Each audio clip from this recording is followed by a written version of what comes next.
Hello and welcome back everybody, DL here, and welcome back to another video. In this one, as you can probably tell, Violet tabs up here, and we'll also, just if you haven't paid attention to what was announced as of this morning, like 12-ish hours ago, at the time we recording this at least, Fire Emblem is finally making their grand return. So we'll be going over all the Fire Emblem units you will be able to summon, as well as whether or not this will be worth your currency, or even the Platinum Showcase that will be coming around as well, in case if you are new and do not know what these guys do. So as always, before I continue any further, there are links in the description down below. Feel free to check them all out, and also feel free to subscribe to the channel as well. Every subscriber does mean a lot to me. So then, without further ado, let us begin to dissect, alright? So first of all, these are still limited units. Because these are now being added to the compendium, we have no idea when these are going to be returning at all. So we're pretty much assuming that this is going to be one of the last chances you will ever have to obtain the Fire Emblem units. So definitely be wary, alright? And we'll also, one more thing to add on to this is that we have all 6 in the same feature pool. So what this means now is that this is not 2 banners. This is going to be 1 banner, one spark pool, but once again there are 6 featured. So this is definitely going to be a little bit of a struggle for some people if they all do have naturally lower rates because of this. We'll just have to wait and see. But also, one thing to note for the Platinum Showcase, you are guaranteed one of these every time you do a Platinum Summon, which is just a multi in Diamantium. But also, you can do this. I want to highlight where it says this. Yes, you can perform this Platinum Summon 3 times, meaning you're guaranteed either three unique units or 1 unit 3 times. So it is very, very hit or miss. But however, let's now begin to go into the units, because on here it only shows 3 of them. I have all of them pulled up here. That way we can just analyze them all immediately and directly. So then, I'm probably gonna go in order here. I'm gonna go from what I think is debatably one of the worser adventurers up to the best. All right, so let us begin. All right, so first of all, we have Crom here. All right, Crom. All right though, and also I will be like really going over all 6. So yeah, this is going to be a little bit of a video. So strap in. So we're starting with Crom here. Crom, when he first released, at least, he's a burst damage unit. He's meant to just absolutely yeet shit. Now, he operates very uniquely because he nukes once when he has 3 stacks of his S2, and to combine with that, there's also his passive as well that can also stack. So, like, he's a mixed can of worms, really, because the first skill, it does 1 hit and it grants 1 stat of Flames of Awakening. That can stack up to 3 times, and each stack will progressively increase to the strength of Aether. Then with Aether, it will consume all stacks of Fire Emblems Awakening. So not terrible at all. Definitely not too terrible. But then when you move on to the S2, it does 2 hits, restores HP. That does cap. Whenever they're afflicted at all, they take more damage. So that's a pretty nice right there. But then this skill's strength will increase relative to the number of Flames of Awakening stacks that the user has, and it will consume them all in 1 level of the user's skill reservoir on use. The skill cannot be used if the user has no stats of Flames of Awakening. So pretty much you want to use the S1 at least once.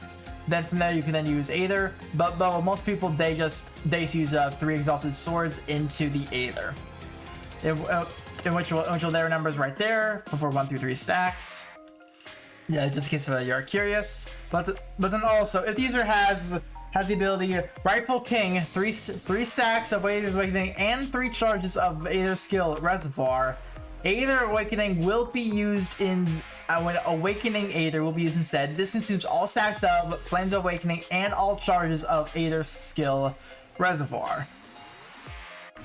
So this is why he is nuts on burst damage.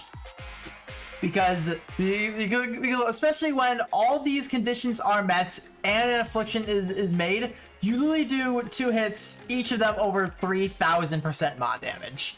But however, because of skill shift and stuff like that, he's not using Nihility. And when it comes to Volk stuff, I do know that back in the day people were able to absolutely nuke with him.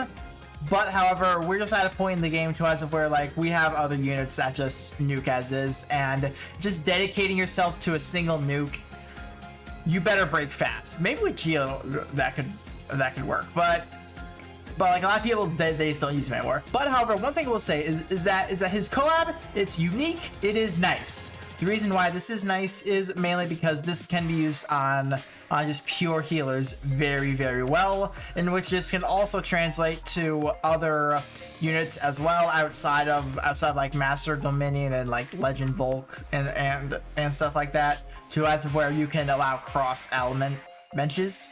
This is a great one for defense and healers in general. Then honestly the chain is whatever. Flourish People's Strength, not bad. Sleep Res can be used in Dominion at least, so that's not bad.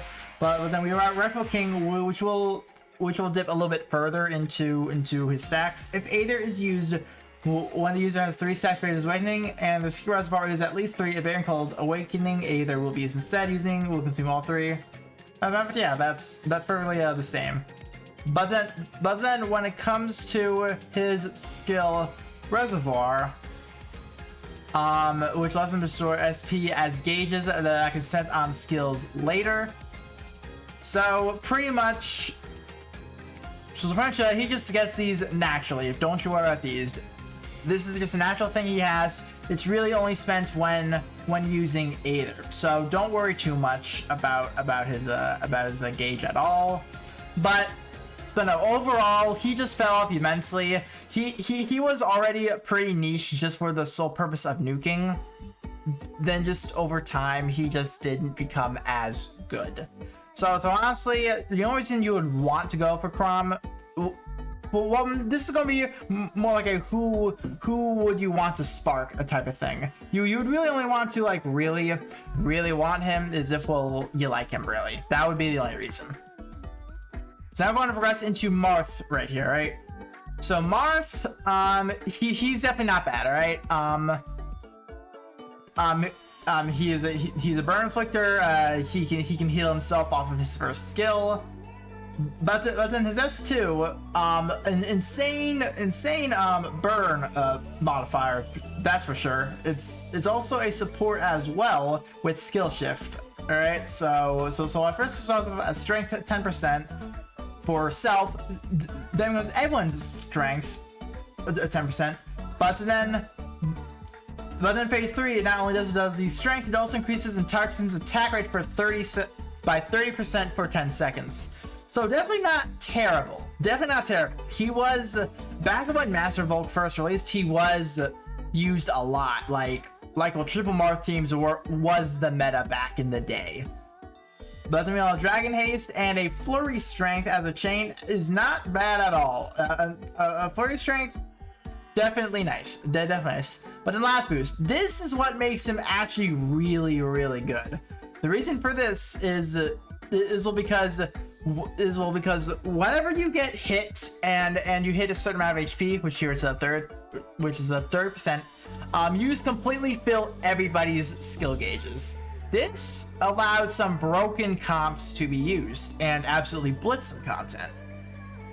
Now though, with this spiral, it will allow him to use this twice per quest, which is just crazy as is. So that's a really, really nice ability. It's just nice. The potent stun res, but then we also have a devastation to where its crit rate 13% when combo counts 10 or higher. He can hit that pretty easily because I mean, like, he's a basic sword. His attacks his attacks can get ramped up pretty quickly, but then also do remember he can also raise his attack rate as well when the condition is right. So yes, he is a flurry man, just absolutely great. He's a great unit.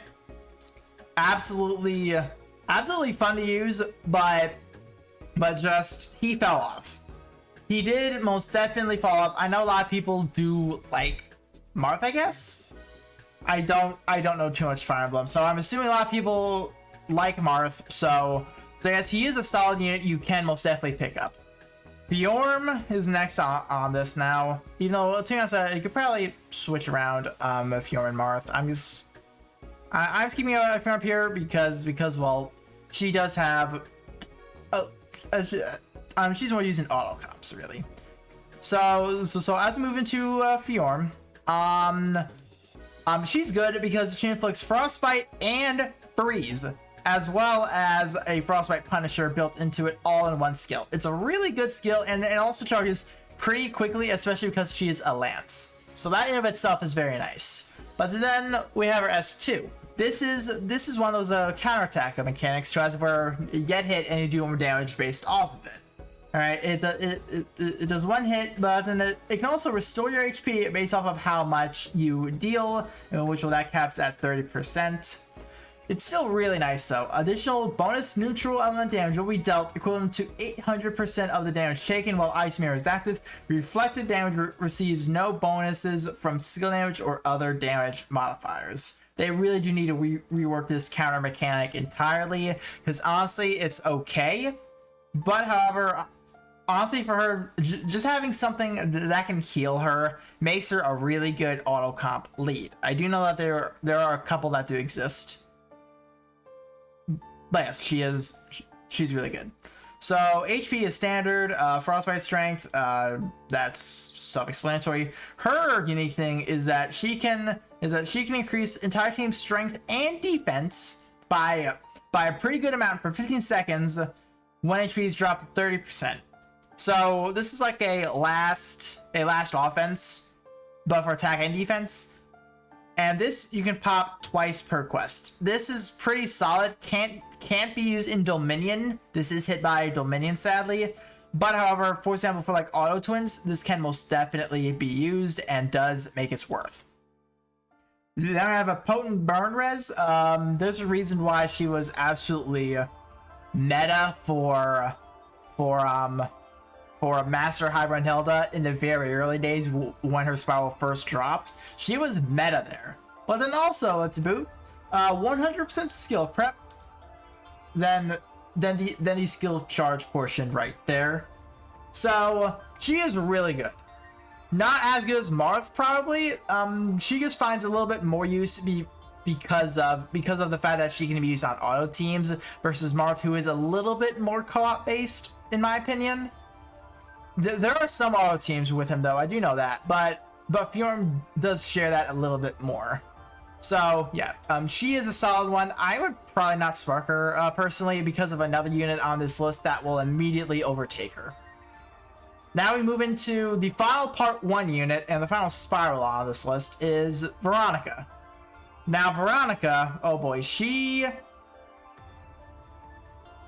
I'm trying to think of the words how to properly describe her. If you know how to play the game and know the bosses and know what to do with her, she's an amazing unit.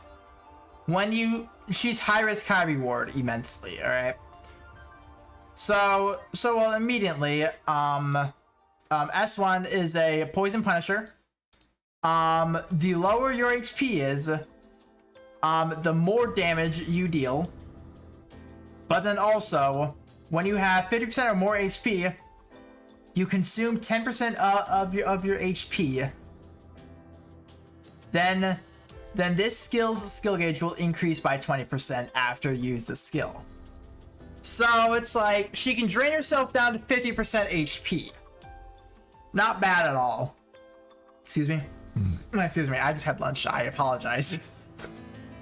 Taste that. But no, this skill. This is a nuke. All right. This is an absolute nuke. There's a reason why Veronica Cheese does exist, because this is just good. this just hits really damn hard. But then the S2, 3 hits as well as restoring your HP. So this will be your little safety net in case if shit goes wrong. That's what this skill is used for. In case of stuff that does not go right, you can use this to at least gain some form of sustainability, but beyond that, you are mostly using the S1 for nuking comps. Skill damage and below HP res, sure. Last Destruction, another reason why she is incredibly good. Increases of the damage dealt of the next attack used by each team member by 10% and the user's attack skills by 30% for the remainder of the quest when the user's HP drops to 30% once per quest. So pretty much once when this pops, you are absolutely destroying shit. Alright, and this is why, once again, she's used in nuking comps, because this will pop. You can pop last devastation and last devastation and last offense as well in prints, as well as just defense downs, critical damage, and this is actually becoming a threat and borderline one-shotting bosses. There's a reason why for Master Cayenne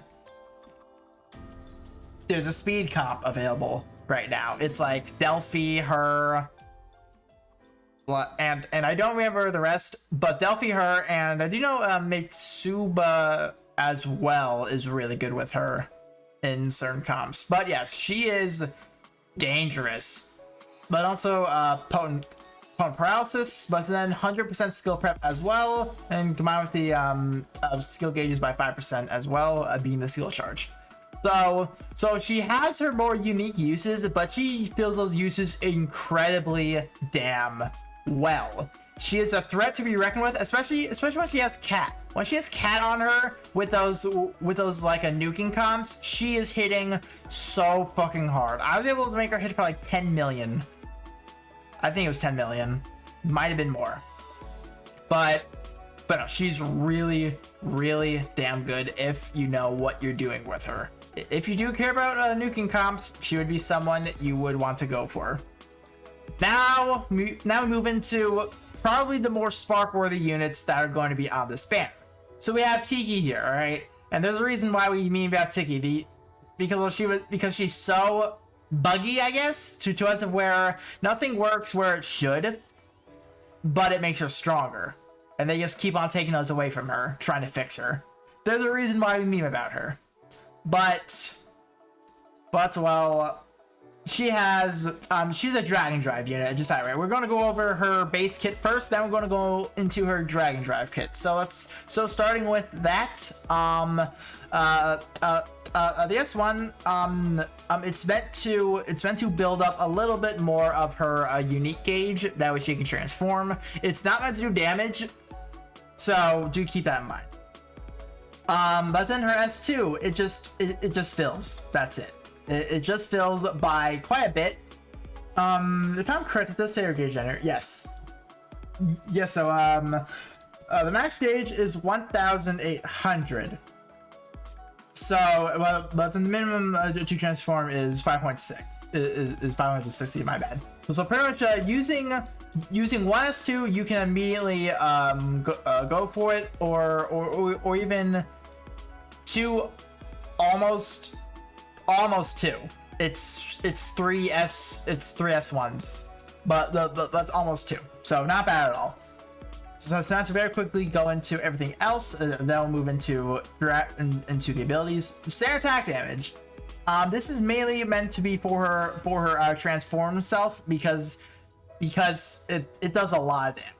She will start to hit for quite a bit. Then also Dragon Haste, because yes, as we know, Dragon Haste does count toward Dragon Drive gauges, so therefore she does have this available to her. Standard burn res because no spiral. Frostbite Punisher because she does inflict frostbite, as we're about to get to. So Dragon Psychon replaces a Dragon Gauge with the Divine Dragon, and yes, she does have a unique transformation into her Dragon Psychon itself. What is very cool about her is that when she is in Divine Dragon, not only does her S1 and S2 change, but also she just takes reduced damage. So this is very nice for her, being that she can just naturally tank hits and still do a crap ton of damage. She's really damn good. So now we move into what the modified abilities are. So the S1 in dragon form now, you inflict frostbite as well as a frostbite punisher as well, and a pretty good modifier too. But the S2, it just does one hit. That's a frostbite punisher. Still a pretty damn good hit. It's like when she's transformed, she can not only stay transformed for quite a while, but she just hits hard. Like, she is the best water dagger in the game. No questions asked. If you like how daggers play, well, not daggers, because she does have a unique standard attack combo. If you like how dragons play, and you also need a good water dagger unit, she can most definitely fill that role for you. She's a very good unit. She's used in solo teams. You can use her in co-op very easily. She's not hit by nihility in the slightest. She just benefits from amps. She's a really, really good unit. I would say she's borderline sparkable. Like, honestly, she's really good. But however, probably the one unit that you might want to consider sparking is Peony. Alright, and honestly, she might look okay at first because well, she's mostly a support unit, being able to inflicting paralysis, skill shift activating, increasing defense, increasing strength, but then into more strength, attack rate, paralysis punisher. No, that's not what makes her good. This is what makes her good. Increase light damage by 20%. This is one of the most broken things in the entire game. She was the first unit to introduce this, and it was absolutely devastating just how good this was. Now though, I do have to emphasize this because this will dictate whether or not you do truly go for her. If you own Sophie, the free-to-play unit from the Persona 5 collab event, if you own Sophie, you don't have to go for Peony because she has a natural 15% light damage if you did do her free mana 50. Now, if you did not and you are struggling on light content, Peony is a must-have bench for almost every single unit. I say almost because of the exception of healers, most likely, unless if they're DPS healers. And which, by the way, that's an incredibly tight scenario. Of that, every single DPS unit you own, you want light damage as a bench. She is absolutely amazing as a bench. But then, well, honestly, like, everything else is just like, I don't want to go over it because of just how good she is. Just simply know that she is an AI support, really, because well, like, you'll be maining a DPS anyway. However, though, for co-op and well, you want to use a support, I will go over her kit just for you guys. So then, to just quickly loop back into her skills, because I know I did quickly go over them because I just wanted to emphasize how fucking good she is. She will inflict paralysis and activate skill shift. Phase 2 will increase the user's defense by 10% for 10 seconds. Then phase 3 will increase everyone's strength by 10% for 10 seconds. Not bad. But then the S2 will just increase everyone's strength and attack rate by 10% for 10 seconds, as well as it being a paralysis punisher. Not bad at all. Now then, moving into aid of, I'm not going to pronounce that because A, I'm not a Fire Emblem nerd, sadly, and B, like, what language is this? I'm sorry, what language is this? I bet it's a Fire Emblem language. Just don't bombard me with Fire Emblem knowledge, that's all I ask. My brain's dead as is. So she will grant everyone a life shield equivalent to 20% of her HP at the start of quests. This is the only form of a life shield she will give, so special one-hit type thing. Using Gentle Dream, which is her second skill, grants the user Empowering Dreams effect. When this effective acts, the user's next force strike will fill 40% of skill gauges for each team member's initial skill, being the S1, with the exception of Peony, and grant the following effects to all members for 10 seconds. None of which will stack. which is strength, attack rate, defense, shallow res, and movement speed. Definitely not bad at all. Empower Dreams effect cannot stack, but we can see it on use and will not activate again for 20 seconds. If Gentle Dream is used during this time frame, Empower Dreams effect will still be granted to the user, but cannot be activated until the 20-second cooldown has elapsed. So pretty much all this, only 20 seconds. Even though it only lasts for 10. So it's definitely not bad at all because she's consistently giving strength, attack rate, and defense, and a res as well. She's just making everyone hit harder, hit faster, and a little bit more tanky. It's not like overly powering, it's just slight boosts. Because once again, this is like a light damage is the reason why you're using her. Because of this as is, this is supporting enough as is. All this is just that little bit of extra stuff. Then she has Curse Res, followed by a Paralysis Punisher as well, just making her the paralysis skills hit a little bit harder. But beyond that, honestly, the main reason you go for is for using her as a bench because once again, light damage is just so broken. That's why when Mona came out, I was emphasizing so bad you want Mona. There's a reason why these damage things are only limited to collabs. There's a reason why. It is just dumb good. So in my opinion, for that reason alone, it is enough reason to spark her if you do not own her. But however, in the end, it will be your choice because I know Fire Emblem is a little bit more of Fire Emblem does fall under a little bit more of the fan servicey category, being well, you will summon for whoever you like the most. But well, just from a meta standpoint, hopefully this video does help you dictate who you want to go for. Because oh boy, I really because now a lot of people are going to get access to Peony again. But however, just once again, do keep in mind you will be summoning for all 6 at once. This video is mostly going to be okay. If you do end up reaching Spark, which one is worth your Spark? Because well, let's face it, while summoning, you're probably going to pull, in theory, 2 or 3 of these, maybe, if even. I mean, Cal, just if someone's lucky enough and pulls all 6 quickly, you have my praise, dude. Like, honest to God, if someone pulls all 6 before Spark, you have my praise, because that is going to be difficult to do. But without further ado, that's going to be it for this video. Hopefully you guys are excited for Fire Emblem returning. Hopefully this gives you a reason to try and go for Fire Emblem, because I know a lot of people were waiting for this. This is what people have been saving their currency for. This is going to be big for, this is going to be make or break for a lot of people.